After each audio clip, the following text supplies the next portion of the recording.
Donald ট্রাম্পের বেফাঁস কর্মকাণ্ডে উত্তাপের পারদ গিয়ে ঠেকেছে যুক্তরাষ্ট্রের কংগ্রেসেও। ট্রুথ সোশ্যালে ইস্টার সানডেতে ট্রাম্পের অশালীন ভাষায় দেয়া ইস্টার বার্তাকে ঘিরে ডেমোক্র্যাট নেতাদের মধ্যে তৈরি হয়েছে তীব্র বিতর্ক। মঙ্গলবার হবে ইরানে বিদ্যুৎ কেন্দ্র আর সেতু ধ্বংসের দিন, দুটোই একসঙ্গে। ওই অভিশপ্ত প্রণালী খুলে দাও, নইলে তোমাদের নরকে পাঠাবো। ঠিক এভাবেই ইরানকে হুমকি দিয়ে 5 এপ্রিল মন্তব্য ছুড়েছিলেন উন্মাদ ট্রাম্প, যাতে ক্ষোভে বিস্ফোরিত হয়েছিল গোটা বিশ্বের শান্তিকামী ও যুদ্ধবিদ্বেষী মানুষ সহ কংগ্রেসের বিরোধী দলীয় নেতারাও। ইরানের বিদ্যুৎ কেন্দ্র ও সেতুতে হামলার হুমকি দিয়ে নিজের মানসিক সক্ষমতাকে প্রশ্নবিদ্ধ করেছেন ট্রাম্প।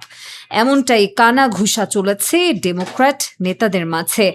আল জাজিরার এক প্রতিবেদন অনুযায়ী ট্রাম্পকে ক্ষমতা থেকে সরাতে 25তম সংশোধনী প্রয়োগের আহ্বান জানিয়েছেন কংগ্রেস ওম্যান ইয়াসমিন আনসারি।